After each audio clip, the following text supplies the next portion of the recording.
That's right, Starkey Stark is back with another editorial, this time squeezing down some awesome villains from the comic books, that were sadly ruined by films. So originally I was planning on making a list with the top 5, but I got to thinking and finally said, there's too dang many. So while I won't list them all into this one editorial, I figured I could narrow it down to the top 10 and see how it turns out, so you fellas read it, then let me know below what you think. 10. Dark Phoenix, X-Men, The Last Stand. Many people hated Brett Ratner's X-Men, The Last Stand, and while I didn't like it very much, it had some redeeming qualities, such as Kelsey Grammer's Beast, as well as Daniel Cudmore, who had an increased role in the film as Colossus, among several other small things. But one thing I did not like very much was Famke Janssen's Phoenix, Dark Phoenix. Now don't get me wrong, I like Janssen's performance of Jean Grey in the first and second film, but she didn't quite pull off the performance of a mindless beast. But the graphics and script were the main problem. 9. Malekith, Thor, The Dark World. I liked Alan Taylor's Thor, The Dark World a lot, and it was one of the smartest moves he could have done to place Loki on the throne. I was a huge fan of Christopher Eccleston as Doctor Who, so when I heard he was playing Malekith, I was highly anticipating the film. When it came out however, I got to see the midnight premiere, and I was disappointed. He had no motive for his reasons, or even a backstory. It was like saying I'm a bad guy, so everyone dies so I can take over. So no, he wasn't terrible, but he wasn't spectacular or even that good. 8. Whiplash, Crimson Dynamo, Iron Man 2. There was a lot of hate given to Jon Favreau's sequel Iron Man 2.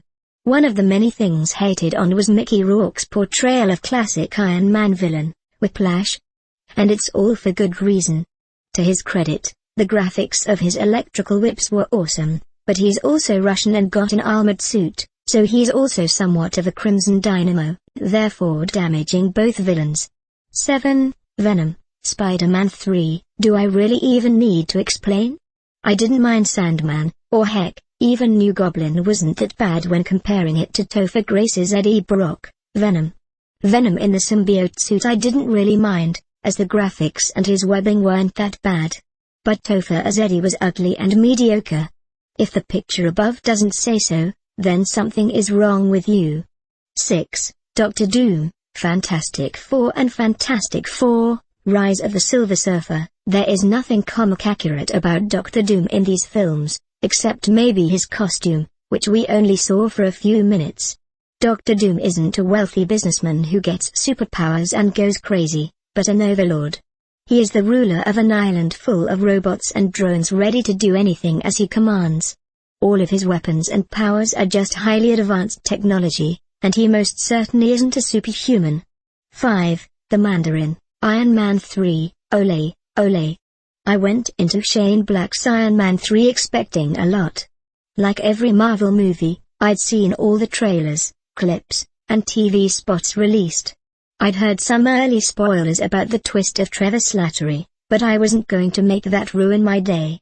I went into the theater with my head held high, and came out with it dragging low. The Mandarin is Iron Man's greatest foe in comics history, yet the film completely ruined him. This would have been higher on the list, but there's more popular and better villains that were ruined. 4. Parallax, Green Lantern. Much like Iron Man, the Parallax is Green Lantern's greatest foe, and the film ruined him. In the comics, Parallax is a yellow being of living fear that possesses minds and gives them amazing, yet uncontrollable power. In Martin Campbell's film adaptation, the only similarities is that Parallax is a beast and is yellow. He absorbs people's souls, which increases his power. All their bones show in his skin, which is really creepy, and Green Lantern defeated him with a punch into the sun. That's right, Hal Jordan's greatest foe is beaten by a punch into the sun. Good graphics or not, that is one of the dumbest things to happen in CBM history. 3. Catwoman, Catwoman. If you have even given the thought to forgiving DC after reading that last one, I'm here to send another blow to all the fans. Who remembers Catwoman?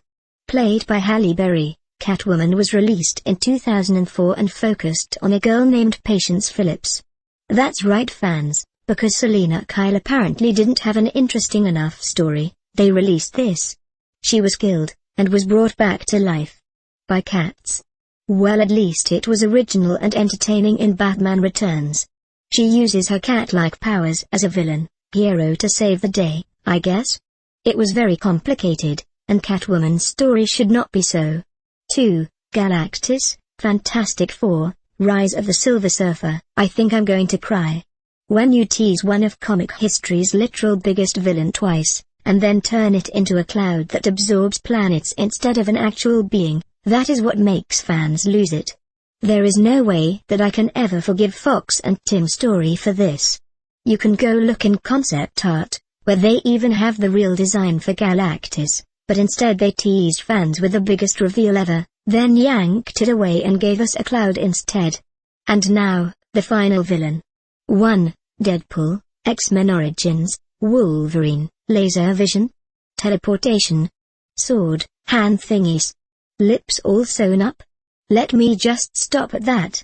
That isn't Deadpool. Deadpool is a mercenary, as well as a purposeful ripoff of DC's Slade Wilson, Deathstroke.